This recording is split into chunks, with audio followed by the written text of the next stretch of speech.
Alright, Airsofters, today's video is going to be on how to patrol, as you see on the whiteboard.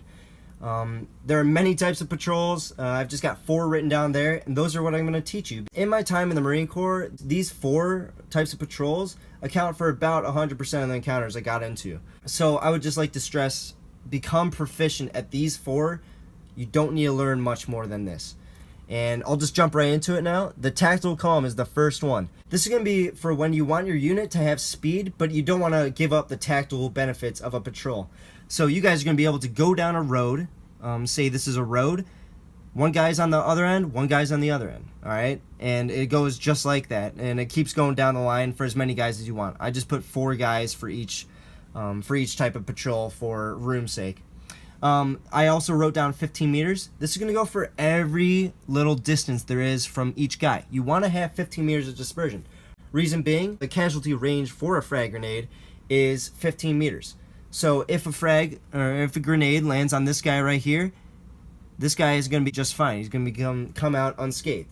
So in Airsoft, that's going to go down to 5 meters probably for the max grenade range, casualty range. But the second reason that you want to have 15 meters is that if there's a machine gun, say on this T of tactical, then if they're 15 meters apart, he's not going to have enough time to take out 2 guys with 1 burst. He's only going to be able to take out 1. But say if this guy was 5 meters away, so say on the tip of this line, this machine gun's going to be able to take out both of them very, very quickly. So make sure that you have as much dispersion as possible. I know in Airsoft, the grenade range is more like 5 meters, but remember that machine gun rule and you'll be just fine. Don't become complacent, alright? Have as much dispersion as possible. So the Skirmishers right is going to be awesome for when you have a known enemy, so you can all get online and get as much firepower to the front. This goes for any patrol in all these, alright? The tactical calm, the reason you have it this way is that if you take contact, you always have at least 2 people facing towards the enemy. Instead of if you were in a Ranger file, say, I'll get to that one, but if you were in a Ranger file, if you took contact to the front, it's only going to be the point man, and also there's going to be machine gun fire probably taking place, and they're going to take you all out in one burst.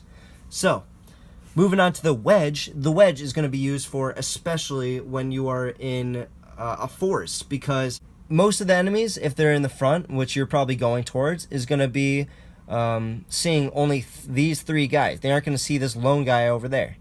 Also, if there's a machine gun right here and he takes everybody out, all these 3, he's not going to be able to take this guy out. And if there's a machine gun here, they're only going to be able to take 2.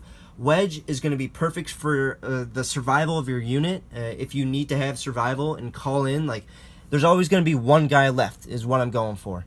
The Ranger file is going to be awesome for when you are in an urban terrain environment, alright? Anything else, do not do it. This is what I see every Airsoft player doing. It's always the Ranger file. Don't do it unless you're in an urban terrain, because if you're in a forest, like I said, a machine gun burst, boom, you're all dead. You don't want to just walk in a line. But the Ranger file is going to be awesome for urban terrain, because when this guy turns a corner, say that there's a corner right here, and they're all flown in, and they're going around this corner. This guy gets shot. These 3 are fine, alright? And it's just because they're all following each other, and the only person who's going to die usually is the point man. And that makes it, I mean, it's very, very beneficial when there's a lot of corners and stuff, but if it's in a forest, you're all going to get taken out. So make sure that you don't just become complacent and get in a line. Obviously, if you guys took contact to the right, you guys are going to get lucky because you're all online, and you can all just contact right and get all your firepower to the right as soon as possible.